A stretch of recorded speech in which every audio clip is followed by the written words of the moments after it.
Week 9 of the Major League Baseball season is now complete, so let's take a look back at what the week was, take a look ahead to what the week will be, and just see where we're at in the Major League Baseball season. All right, starting us off where we always do with the injury wrap-up. We got starting pitcher for the Kansas City Royals, Cole Reagan's expected to make a rehab start this weekend before returning to the rotation in the next week or two. It is not known if he will need just 2 rehab starts or if he will need more than that at this point. Ronel Blanco, starting pitcher for the Houston Astros, underwent Tommy John surgery on Wednesday and will miss the rest of this season and a significant chunk of next season. Catcher Joey Bart for the Pittsburgh Pirates is out with a concussion after being hit on the head with a backswing on Tuesday. Catcher for the Chicago Cubs, Miguel Amaya, will be out 4 to 6 weeks minimum with an oblique injury. Matt Vierling, outfielder for the Detroit Tigers, lands back on the IL with right shoulder inflammation. Nick Kurtz, first baseman for the Athletics, placed in the IL with a hip flexor injury. His return timetable is unknown. However, he was expected to not need a trip to the IL, so it is possible that it is a more minor injury. Derek Hill, outfielder for the Miami Marlins, was placed in the IL with a wrist sprain. Starting pitcher Yu Darvish for the San Diego Padres felt tightness in his elbow following his rehab start almost 2 weeks ago now on May 14th, and he doesn't feel ready to pitch in the majors on a big league schedule, meaning that he does not think that he will be able to recover in between starts at the proper level that he will need to be able to pitch at the majors at this point. Starting pitcher also for the Padres, Michael King, was placed in the IL with right shoulder inflammation. It is unclear how long he will be out for. Jock Peterson, designated hitter for the Texas Rangers, placed on the injured list with a hand injury. He's expected to be out at least 6 weeks. Third baseman Alex Bregman for the Boston Red Sox, placed in the IL with a right quad strain. It is considered a significant strain and similar to the one he sustained in 2021, where he missed over 50 games. That timeline puts him currently to return around the end of the All-Star break in July. Outfielder for the San Diego Padres, Jason Hayward, was placed in the IL with an oblique strain. He is expected to be out until at least mid-June. Moving on now to the rehab trail, starting us off in Toronto, second baseman Andres Jimenez began his rehab assignment with AAA yesterday. Starting pitcher for the New York Mets, Frankie Montas, makes his first rehab start today at High A. Alex Cobb, starting pitcher for the Detroit Tigers, will also begin his rehab assignment today with High A there. Starting pitcher for the Kansas City Royals, Kyle Wright, returning from a lengthy injury, is making his rehab start on Sunday. He Double A. He went 2 innings. He had one hit. Gave up no hits, one strikeout in what was a perfect 2 innings. It is believed that he might return to the Royals in a long relief role once he is deemed ready. His rehab's length will obviously be probably the max 30 just because of how long he has missed, and they will want him to take the rust off. But unless there is an injury within the rotation out there in Kansas City, it is not expected he will claim a rotation spot at least immediately. Starting pitcher for the Texas Rangers, Kumar Rocker had his rehab assignment transferred to AAA for a start today. Relief pitcher Declan Cronin for the Miami Marlins is set to make a second appearance at AAA today before returning from the IL this weekend. First baseman for the Cincinnati Reds, Christian Encarnacion Strand, had his rehab assignment moved to AAA on Sunday with a possible activation early next week. Emmett Sheehan, starting pitcher for the Dodgers, was sent to the Arizona Complex League to begin a rehab assignment on Monday. He's working his way back from an internal brace surgery, and similar to other people in a similar situation to him, getting sent to the Arizona Complex League to ease his way back in his rehab. Outfielder for the Miami Marlins, Dane Myers, started his rehab assignment with AAA on Tuesday. David Fry, a utility player for the Cleveland Guardians, had his rehab assignment moved to AAA on Tuesday, and he is expected to be able to only DH once he returns to the majors due to his recovery, similar to what Bryce Harper went through when he returned from his elbow injury a few years back. Colton Cowser, outfielder for the Baltimore Orioles, had his rehab assignment moved to AAA on Monday. He is on track to return tomorrow from the IL. Good news for Orioles fans there. Jordan Westberg, third baseman for the Baltimore Orioles, also began his rehab assignment at AAA on Tuesday. Starting pitcher for the New York Mets, Paul Blackburn, made his last rehab start on Tuesday at AAA and is expected to make his season debut Monday against the Dodgers for the Mets. So good news there. Cleveland Guardians starting pitcher Shane Bieber made a rehab assignment Saturday at the Arizona Complex League, and he's expected to need a lengthy rehab process coming back from Tommy John surgery that he had early last season. Starting pitcher for the San Diego Padres, Matt Waldron, went 4 1/3 innings, gave up 5 hits, 1 walk, 2 earned runs, and 4 strikeouts at Double-A on Sunday. He's expected to beat Darvish and King back from the IL and get a rotation spot once he is ready. Whether he will retain that spot once Darvish and King come back is yet unknown. Outfielder Matt Wallner for the Minnesota Twins had a rehab assignment moved to AAA on Monday.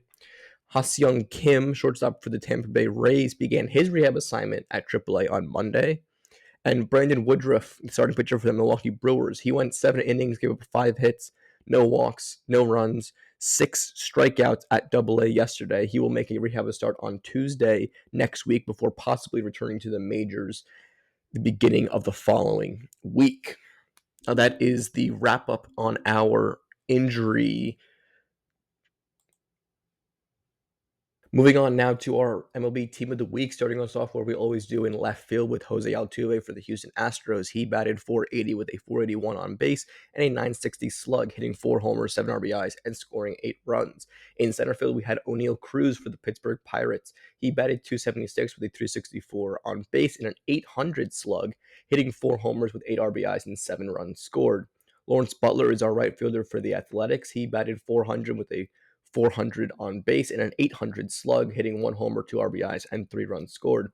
Moving on to the infield at third base, we have Junior Caminero for the Tampa Bay Rays. He batted .391 with a .417 on base and an .826 slug. He hit 2 homers, had 6 RBIs, and scored 5 runs. Shortstop Jacob Wilson for the Athletics batted .440 with a .500 on base and a .760 slug, hitting 2 homers, 4 RBIs, and 4 runs scored. He is currently, by my estimations, the leader for the AL Rookie of the Year award, so good for the Athletics. Brandon Lau, second baseman for the Tampa Bay Rays, batted .435 with a .435 on base and a .913 slug, hitting 3 homers, 5 RBIs, and 7 runs scored. At first base, we have Ryan O'Hearn for the Baltimore Orioles, who batted .500 with a .581 on base and a .769 slug. He hit 2 homers, 5 RBIs, 5 runs scored, and 1 stolen base. At DH, we have Seiya Suzuki for the Chicago Cubs, who batted .435 with a .519 on base and a .913 slug, hitting 2 homers, 8 RBIs, and 6 runs scored. Finishing off our lineup, we have catcher Tyler Stevenson for the Cincinnati Reds. He batted .421 with a .500 on base and a .789 slug, hitting 2 homers with 5 RBIs and 3 runs scored. Moving on to the pitching staff, we have 2 New York Yankees here, with Carlos Rodon being the starting pitcher, who went 2-0, 13 innings pitched, and 18 Ks across 2 starts. He had a sterling 0.00 ERA and a 0.69 whip. At relief pitcher, we have Mark Leiter Jr., who went 1-0 in 4 innings, taking 7 Ks with 1 save and 1 hold, a sterling 0.00 ERA, and a little bit of a bloated 1.25 whip.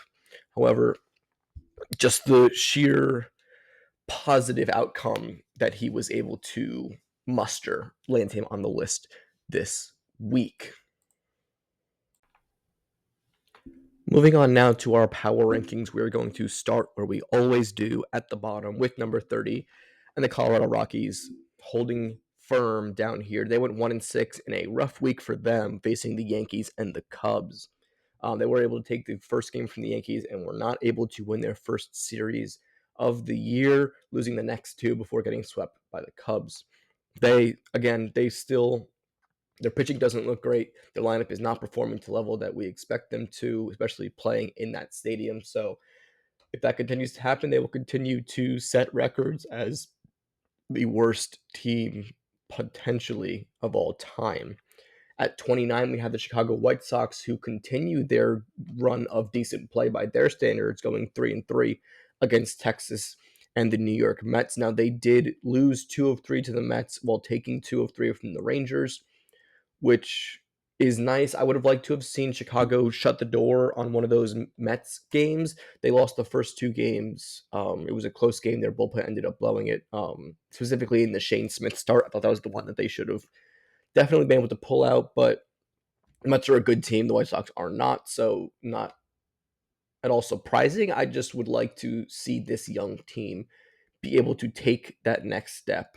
And I think that's the next step right there. Their bullpen's got some problems. That typically is what happens when you have teams searching for talent. So it's nice to see them winning some games. I'm sure Chicago fans are happy about that. At number 28, we have the Baltimore Orioles holding down the 28th spot from last week. They now sit at 19 and 36. They went 3-4 last week against Boston and St. Louis. Boston's not the best opponent right now. However, the Cardinals are on a hot streak, so can't fault them too much. Again, similar to the Rockies, they're just not getting the pitching that they need. And granted, a lot of their pitchers are hurt. Having Bradish and Grayson Rodriguez not throw a pitch for them this year is really hurting them. But the guys they brought in to replace them or to fill the roles are just not working out, and it's showing. And then their batters just aren't hitting to the potential that they have. Adley Rutschman, Gunnar Henderson, Jordan Westberg, and a couple of their prospects are just not playing to what their perceived talent level would show. So, you want to see more out of this supposedly young, talented Orioles team, but we'll see what happens. Moving on to number 27, we have the Pittsburgh Pirates holding down the same spot from last week. They now sit at 21 and 36 after going 4-3 against Milwaukee and Arizona. This was a really good week for the Pirates, especially after they've been sliding recently. I believe they went a total of like 4 weeks or 3 weeks in a row without scoring more than 4 runs. And that's just a microcosm of how bad this team is offensively. They have some decent pitching talent, especially when they're bringing up guys like Braxton Ashcraft and Thomas Harrington to just pitch out of their bullpen. Like, they have a lot of decent to good, talented pitching. They're just not getting the offense to back it up. And because of that, they sit where they do. It'll be really interesting to see what happens as the season goes on, if they decide to hard sell at the deadline or if they just, soft sell and try to run it back next year. But we'll see what happens. One thing I know is that Paul Skeens will not be traded, so don't hope for that. At number 26, we have the Miami Marlins holding the same spot from last week, going 3-3 against the Angels, and the Padres now sitting at 22 and 32. This is a team that I don't think a lot of people are paying attention to, and I think it bears noticing that they're very young. They actually look like they have some talent in their lineup with Connor Norby and Kyle Stowers, Augustin Ramirez, and a couple other players that are stepping up. It'll be interesting to see if they continue to add some of their prospects like Devison De Los Santos to play one of the corner spots, and how it all meshes together, because they do have some talented pitching. They have a better than expected bullpen, and their pitching, while young, is very talented, and they're getting like an 8 ERA from Sandy Alcantara, who has a Cy Young on his resume. So hopefully they can have Sandy turn it around, and then their young guys continue to improve. That's really what this year will be about for the Marlins, is just making sure these young players continue to show their potential and realize that.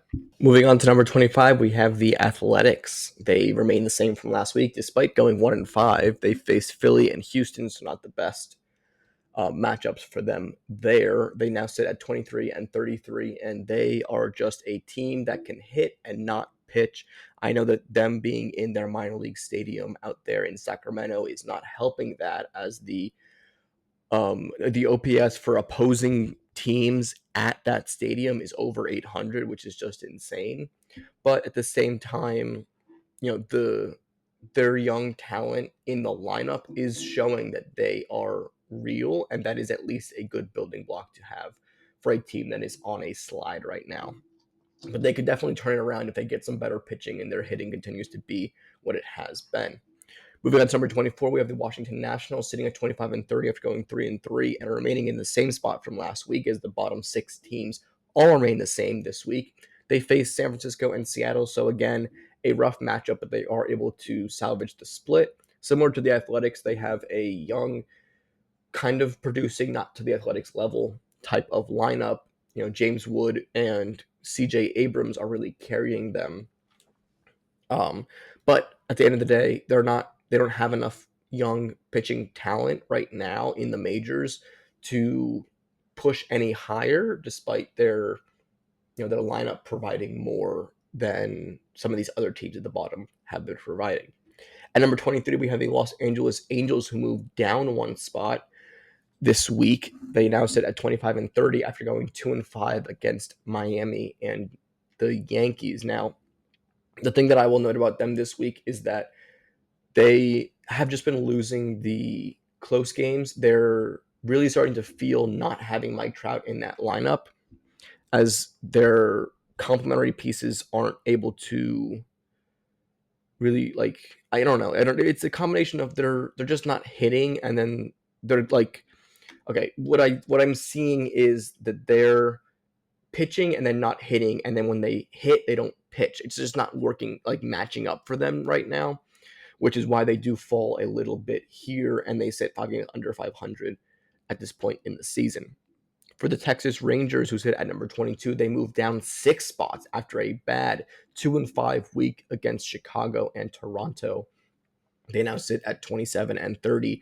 And really, this offense just, I don't know what else I can say about this offense. I've been ripping this offense for a few weeks now, and they're finally starting to see the negative results of not being able to score a lot of runs.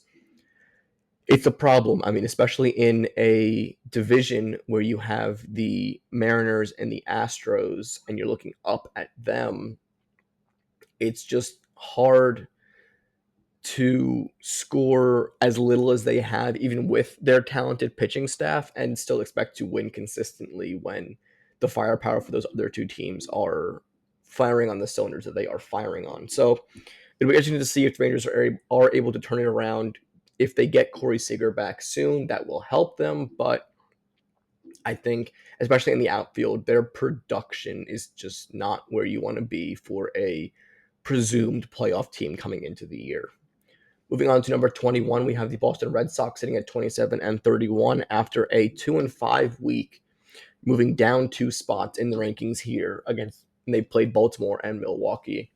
The Red Sox lost Alex Bregman to a significant injury, which we'll see how they're able to respond to that. At the end of the day, this team is just mirrored in drama, as Devers is refusing to play the field now.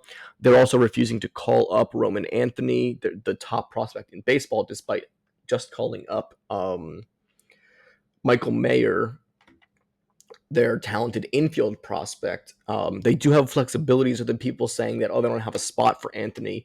Well, Cedane Rafaela, I believe, is their center fielder. He has experience on the infield, and it's been theorized that they could either move Story to a bench role, or they could play Campbell, who's been their second baseman for the most part, at first base.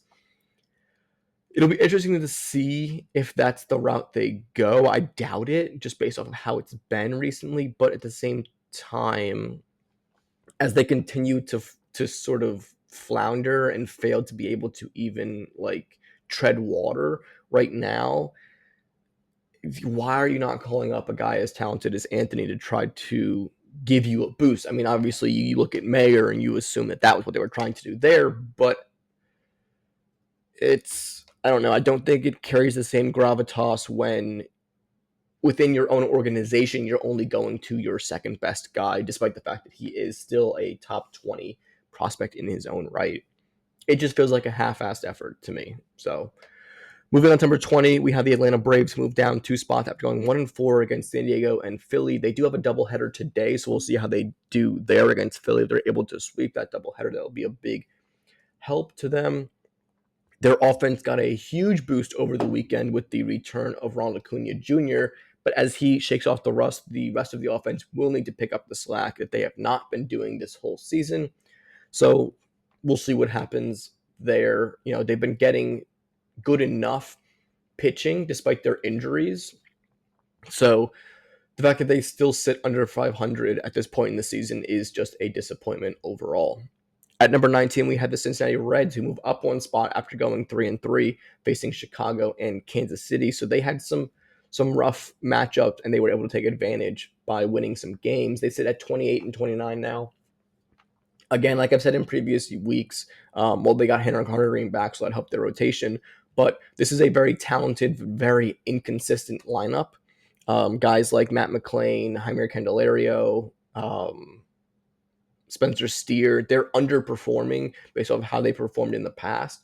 And that's really hurting a team that can't afford those kind of underperformances when their star in Ellie De La Cruz is not as consistent as you would like. He's only 23 years old, so he might get there, but still strikes out a lot. His ball in contact or ball in play, BABIP is I believe what it's called. Batting average of balls in play is not great, and that is hurt by the fact that he also strikes out a lot. So not an ideal carrier team type of star out there in Cincinnati, and it's showing in the fact that they are just wildly inconsistent as a team as well as a lineup, despite some decent consistency from their starting pitching. Moving on to number 18, we have the Toronto Blue Jays, who moved down one spot after going 3-4 against Tampa and Texas. They sit at 27 and 28. My problem with the Blue Jays right now is that they seem to be playing to their competition. So when they play bad competition, they play bad. When they play good competition, they play good. And you just can't sustain that over a full season and hope to make the playoffs. You need to establish an identity as a team, and they haven't yet. Part of the problem with that is that Bo Bichette hasn't rediscovered his power. He's just hitting a lot of singles, and he doesn't walk a lot to begin with, so his value is being limited by that. And Vladdy is not playing to the caliber that he was last season. Now, I will say he was a huge second half type of player where he raised his OPS by the most in the majors in the second half of the season, despite already having an over 800 OPS. So he just completely went off in the second half of the season, and the Blue Jays have to be hoping for that to happen sooner rather than later to hopefully carry this team to some more victories. At number 17, we have the Arizona Diamondbacks, who fall 4 spots after going 1-5 against St. Louis and the Pirates. I am kind of out of excuses for this team. They need to just realize what they have, the talent that they have, and what they're squandering, as they will most likely next season look like a worse team on paper, as they have a couple free agents that they will not be able to re-sign, assumably. But sitting at 27 and 29 after not being able to take advantage of a decent matchup in the Pirates and the Cardinals. Now the Cardinals are on a hot streak, but that's still not an excuse for the Diamondbacks that just have not been able to find their footing after a good first 2 weeks of the season that is carrying them a little bit. I believe as they started like 14-6, and since then they've just not been good, playing well below 500 baseball, and now sitting well below 500, 2 games under in a very competitive National League and a very competitive division in the National League West. So they are potentially in some big trouble. At number 16, we have the Tampa Bay Rays, who move up 7 spots after going 5-1 against the Toronto Blue Jays and the Minnesota Twins.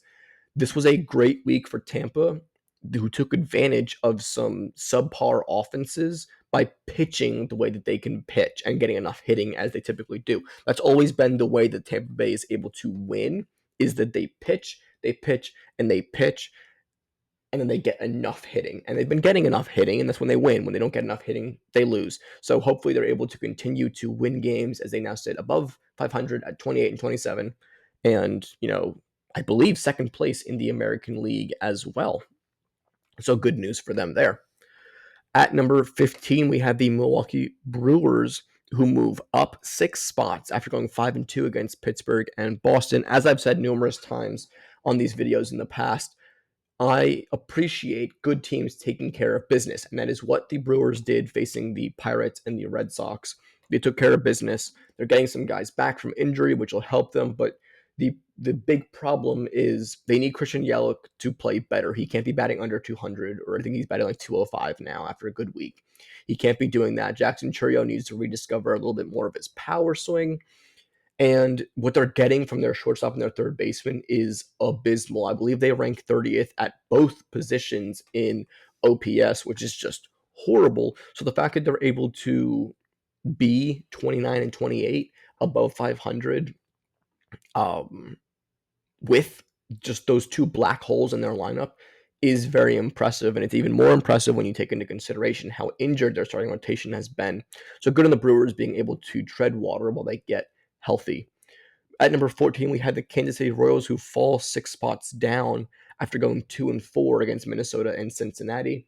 Going into the week, I thought this was a good chance for the Royals to prove that they are a good team. However, they just were not able to do that, as their, you know, sort of not really like Tampa Bay theory of we'll just pitch and get enough hitting is not working out for them. Part of that is that Bobby Witt has lost his power swing, which he's still batting like 320. He's still playing elite level defense. He's still stealing bases. I believe he ranks second in the majors in stolen bases. So he's still providing value, but without him being able to provide the power stroke that he did last year, and with guys like Salvi Perez and Vinny Pasquantino not being able to pick up the slack, it's creating this vacuum of, if the pitching gives up 3 runs, it's over. Like, that's not sustainable over a long run, especially now that they were down for the last 2 weeks. Cole Reagans and Seth Lugo. Now Lugo is coming back, I believe, on Friday to pitch, so they'll get him back, and that'll be nice. But they need to find some offense somewhere, and that could be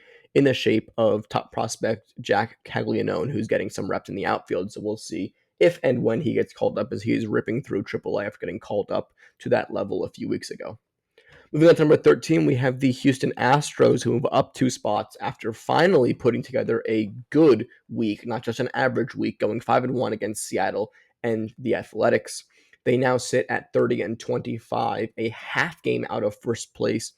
The Astros had a fantastic week offensively, which was nice because they were able to offset some only okay pitching. They did lose Blanco for the season, as I discussed in the injury wrap up. So that's not a great sign for them, but they do have some young guys who are coming up and pitching well in Gusto, and some guys coming off of the injured list in Wesneski and Eric Getty, who can fill in those spots and hopefully be able to pitch at the level they need to continue to threaten the Mariners for the top of the division here. So good on the Astros being able to have a good week, and shout out to Isaac Paredes for doing what he was projected to do with the favorable ballpark for him out there in Houston. The Minnesota Twins sit at number 12, the same as last week after going 3-3 against Kansas City and Tampa Bay. They are a team similar to the Royals and the Rays, where their pitching is going to carry them. They did lose Byron Buxton for the last 2 weeks to a concussion. They also lost Carlos Correa a week to the same concussion as they collided last week. So that does hurt their offense. They do need Royce Lewis to show the offensive potential that he has had in the past and be able to help score more runs for this team, as their pitching is top level. Moving on to number 11, we have the Seattle Mariners, who remain the same despite going 2-4 against Houston and Washington. They now sit at 30-24, just hanging on, like I talked about with the Astros, to that top spot in the AL West.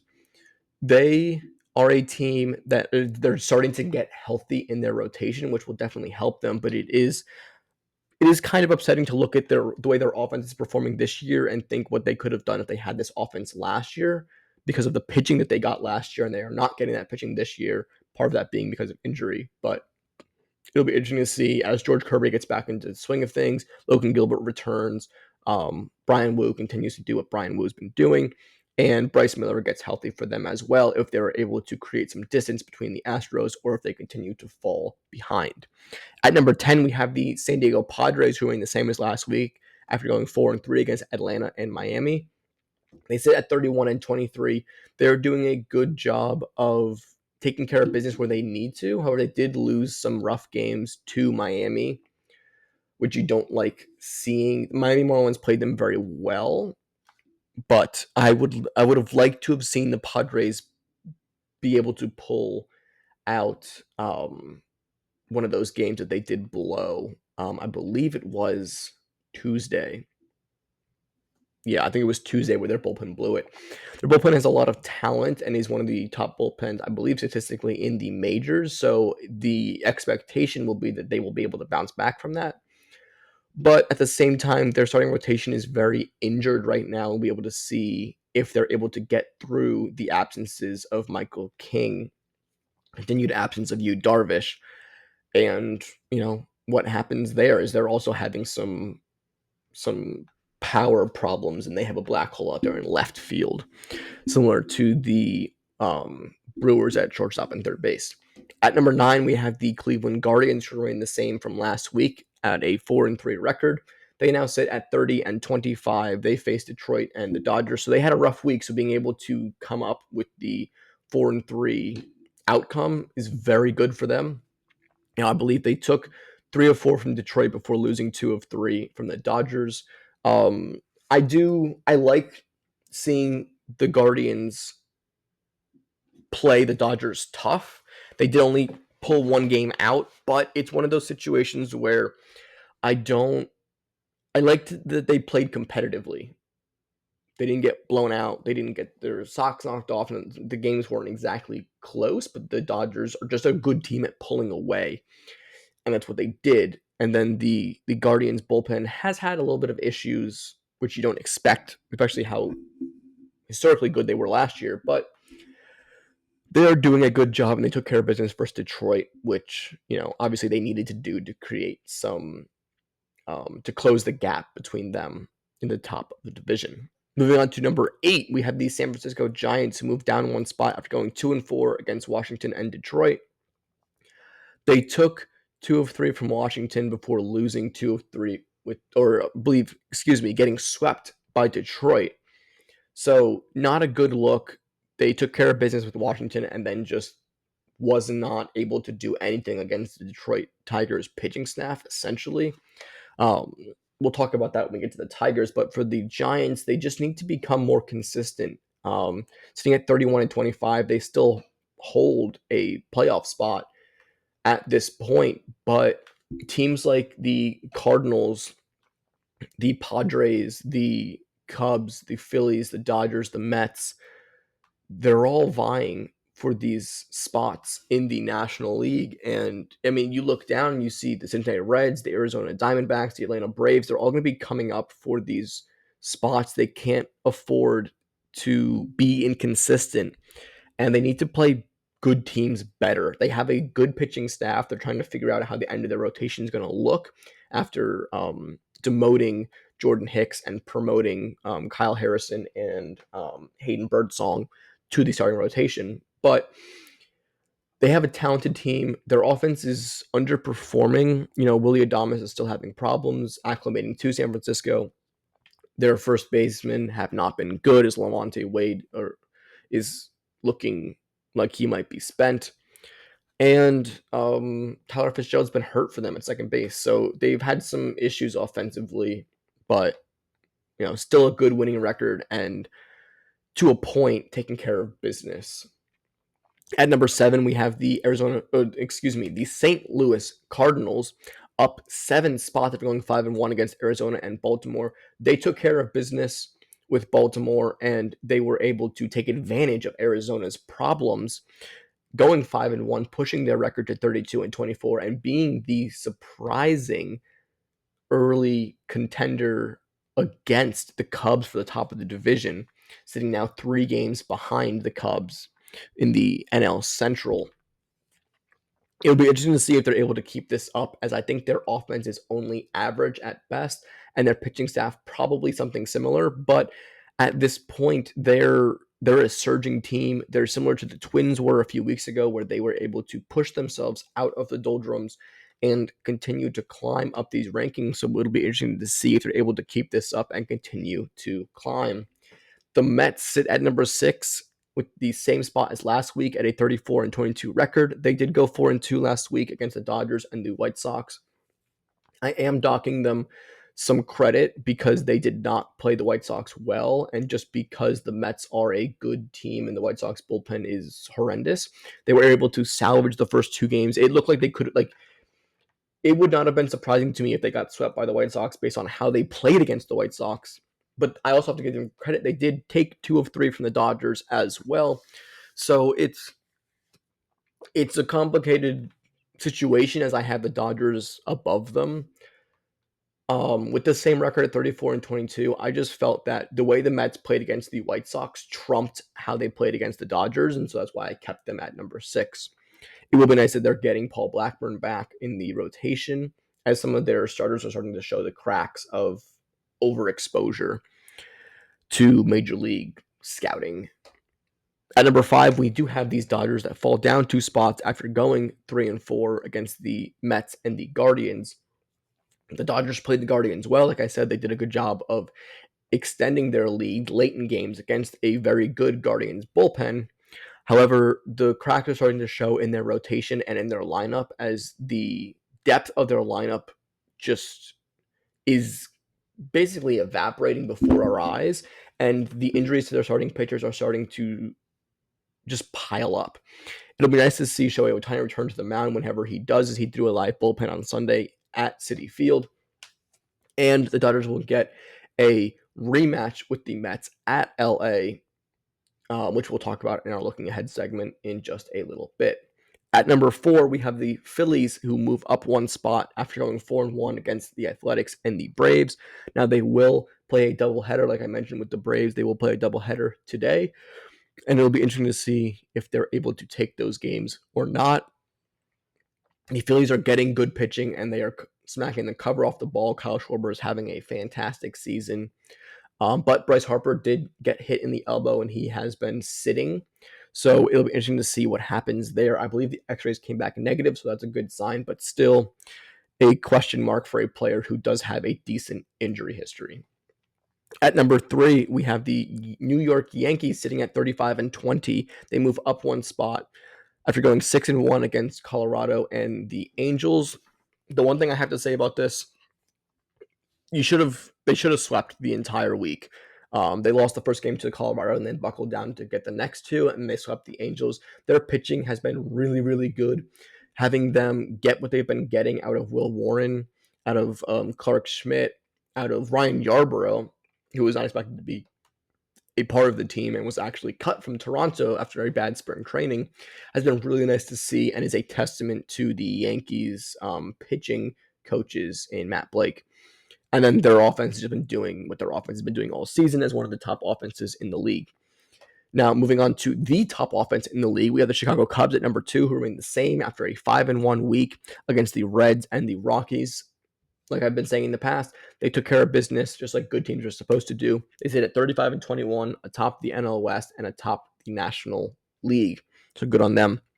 The Detroit Tigers remain the same, going 4-3 against Cleveland and San Francisco. Now, I did put some thought into moving them below the Cubs. However, they do remain here, as they took care of business with San Francisco after kind of getting punked by an in-division opponent in the Cleveland Guardians.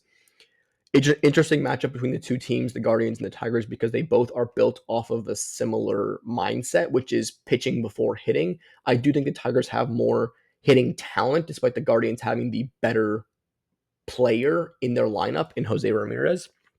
But don't sleep on Riley Green and the group out there in Detroit. It's a good group. And when you have Tariq Skubal being able to pull a Maddox while striking out 13 guys and throwing 102.6 mile per hour on his final pitch of the game, what else can you do? So that has been our power rankings for the week. We will now move ahead to our looking ahead portion, and finishing us off, we have the New York Yankees at the LA Dodgers Friday to Sunday. It is a rematch from the World Series. All eyes will be on those games, as I believe they're in prime time each game. And it'll be interesting to see how these two powerhouses in both leagues match up at this point in the season. Minnesota at Seattle is also a match I'm looking forward to this weekend, Friday to Sunday. It is it is two teams that have winning records in the American League and pitch well. So it'll be interesting to see which offense is able to prevail and give their team the winning formula. The last matchup I have for the weekend to look forward to is Milwaukee at Philly. I want to see how Philly responds to what Milwaukee throws at them. I think that the two teams match up very well. But at the end of the day, I really am looking at what Milwaukee is able to do against a good team in Philadelphia. Moving on to early next week, we have Monday to Thursday, a 4-game series between the Mets and the Dodgers in LA. It'll be interesting to see how those teams fare as both teams are dealing with injuries and some underperforming amongst their lineups. We also have San Diego at San Francisco Monday to Thursday, so another 4-game set between two division opponents here, vying to be the team that is able to stand up to the Dodgers and try to take them down in the division. So it's interesting to see which team is able to come out on top in this matchup, which I think is more important for San Francisco as they need to prove they can beat good teams. And the Padres are that. So we'll see what is able to happen there. The last matchup I want to look forward to is a Tuesday to Thursday matchup between Arizona and Atlanta. Those are two teams that are trying to climb up the standings and that have potentially the chance to show that they are more than they have shown this season. Both teams are not playing to the potential we thought at the beginning of the season, so it'll be interesting to see how they match up against each other and who comes out on top. But that has been the episode for today. Thank you guys so much for joining. I hope you enjoyed. We'll do this again next Thursday as we do every week. If you have any comments, please leave them below. And if you enjoyed this video, please subscribe and click on the screen to watch the next video.